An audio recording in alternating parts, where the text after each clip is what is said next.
Satu tanah, satu api. Sidang tesis pasca sarjana Universitas Islam Zainul Hasan Genggong Probolinggo tahun akademik 2025 sampai 2026. Satu api mengalir di dalam diri. Nusantara bersinar untuk selamanya.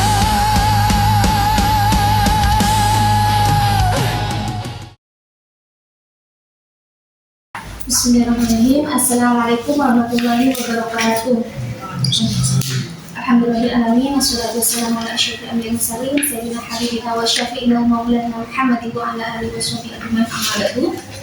Yang saya hormati dan yang saya takdimi pengasuh Pondok Pesantren Zainul Hasan Genggong, yakni Kiai Haji Muhammad Hasan Mutawakil Allah SHMM, dan yang saya hormati Rektor Unizah, yakni Bapak Asosiat Prof. Dr. Abdul Aziz Wahab MAG, dan yang saya hormati penguji, yakni penguji utama Bapak Asosiat Prof. Dr. Abdul Aziz Wahab MAG, dan yang juga yang saya hormati penguji kedua, yakni Ibu Dr. Endarti Wisudaningsih MPDI, dan juga yang saya hormati ketua penguji Bapak Dr. Haji Imam Bukhari SPM MPDI, dan yang saya hormati juga Sekretaris Penguji Bapak Dr. Ainur Rafiq Sofa MPD. Perkenalkan, nama saya Janati Firdausia, mahasiswa pasca sarjana Unza MPM 0023. Terima kasih sudah memberikan waktunya untuk saya mempresentasikan penelitian saya yang berjudul Model Pembelajaran dalam Meningkatkan Berpikir Kritis Siswa Studi Komparatif di MIS Raudatul Jannah 1 dan di MIN 2 Probolinggo. Yang mana penelitian saya ini dilatar belakangi oleh berangkatnya dari tuntutan pendidikan yang tidak hanya menekankan pada penguasaan pengetahuan dasar, tetapi juga keterampilan berpikir kritis, kreatif, komunikatif, dan kolaboratif yang perlu ditanamkan sejak jenjang sekolah dasar atau madrasah ibtidaiyah. Berpikir kritis menjadi kemampuan penting karena melatih siswa untuk menganalisis, mengevaluasi, memecahkan masalah, hingga mengambil keputusan secara rasional, reflektif, serta kritis, sebagaimana ditegaskan dalam pandangan para ahli dan nilai-nilai Al-Quran. Namun, fenomena di lapang menunjukkan bahwa kajian berpikir kritis pada jenjang FI masih jarang dilakukan, terutama dengan mencari perbedaan dan persamaan model pembelajaran antara madrasah negeri dengan swasta. Nah, di sini yang mana muncullah suatu permasalahan, yang mana permasalahan tersebut itu bertujuan untuk menganalisis model-model pembelajaran yang digunakan dalam meningkatkan kemampuan berpikir kritis siswa di dua lokus tersebut. Dan tujuan yang kedua, yakni untuk menganalisis penerapan model pembelajaran di dua lokus tersebut dalam mengembangkan kemampuan berpikir kritis. Dan yang ketiga, tujuan yang ketiga adalah untuk menganalisis upaya meningkatkan kemampuan berpikir kritis di dua lokus tersebut melalui penerapan model pembelajaran yang digunakan. Nah, di sini ada beberapa kajian teori yang saya ambil dari judul saya. Dari model pembelajaran saya mengambil kajian teori dari Joel and Well, yakni model pembelajaran menurut Joel and Well ialah kerangka konseptual yang mengatur proses belajar agar tujuan tercapai.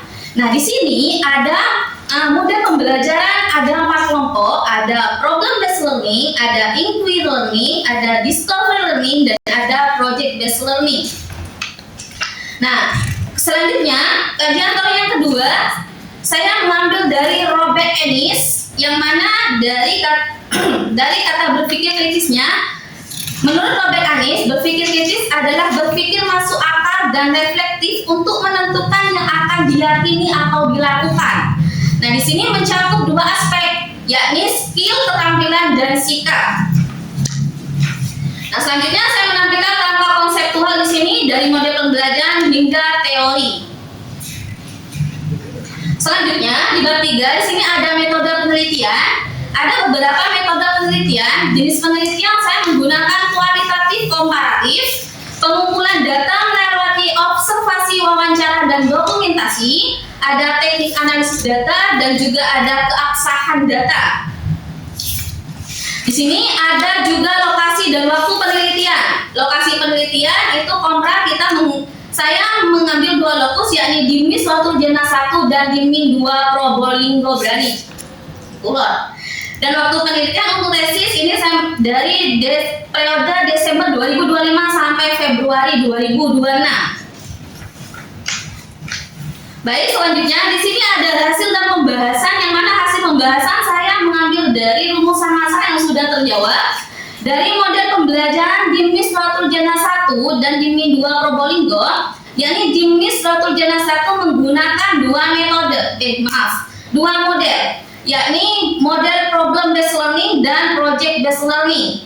Sedangkan di MIN 2 Probolinggo juga menggunakan 2 model, yakni model discovery learning dan inquiry learning. Selanjutnya penerapan model pembelajaran di 2 lokus tersebut. Jika penerapannya di MIS Rotul Jana 1, itu yang pertama, mekanismenya pembelajaran kontekstualisasi, yaitu guru menghubungkan materi dengan masalah nyata sehari-hari. Yang kedua, analisis mendalam, yaitu siswa dilatih menganalisis penyebab dan dampak suatu masalah, bukan sekedar menghafal saja. Dan yang ketiga, ada yang namanya diskusi reflektif, yaitu perumusan solusi dilakukan melalui diskusi kelompok untuk mengasah argumen rasionalnya.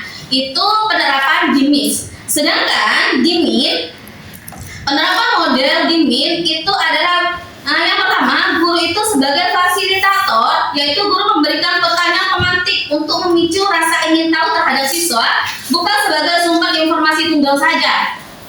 Dan yang kedua, pembelajaran dengan menggunakan siklus ilmiah, yaitu siswa melakukan observasi, pengumpulan data, dan penarikan kesimpulan berdasarkan fakta di lapangan. Dan yang ketiga, strategi adaptif, yaitu jika siswa jenuh nantinya di dalam kelas, itu guru memberikan tugas berbasis pengalaman di luar kelas. Jadi diajak di luar kelas untuk merefleksikan teori dengan kejadian nyata agar di dalam kelas pembelajaran dimulai itu tidak jenuh dan tidak monoton. Selanjutnya, untuk peningkatan kemampuan berpikir kritis siswa di 2 lokus tersebut, di MIS fokus utama di sekolah ini adalah pergeseran dari teacher centric ke student centric dengan 2 model utama, yakni problem based learning, guru menyajikan masalah nyata yang kontekstual, siswa dipaksa melakukan identifikasi masalah, analisis informasi dan pencarian solusi, dan membangun nalar logis dan reduktif. Dan yang kedua, menggunakan project based learning, yaitu memberikan tanggung jawab langsung kepada siswa dari perencanaan hingga evaluasi proyek. Hal ini mengasah kemampuan siswa untuk bisa mengambil keputusan dan mengelola data. Terus di sini ada hasil observasi juga di MIS tersebut, yakni terjadi peningkatan kemandirian nantinya, keberanian berargumen secara logis terhadap siswa tersebut, dan memiliki santun serta kemampuan memecahkan suatu masalah sehari-hari yang sudah diberikan oleh pendidik atau guru tersebut. Selanjutnya, peningkatan di MIN itu ditekankan pada pengembangan sikap ilmiahnya melalui apa?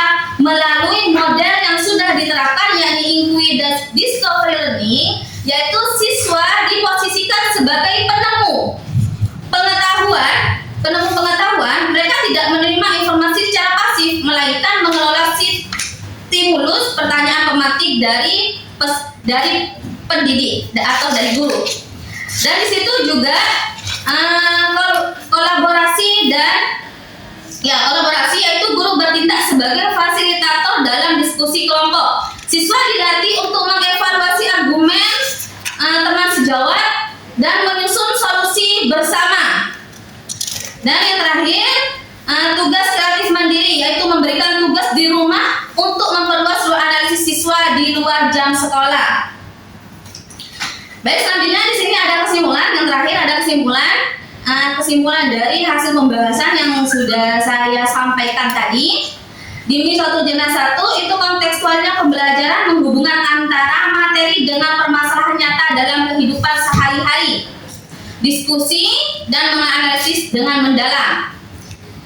Dan di Min 2 Probolinggo itu penerapannya guru sebagai fasilitator menggunakan peningkatan siklus ilmiah, strategi adaptif, dan peningkatan berpikir siswa terhadap melalui kemampuan konsep secara mandiri.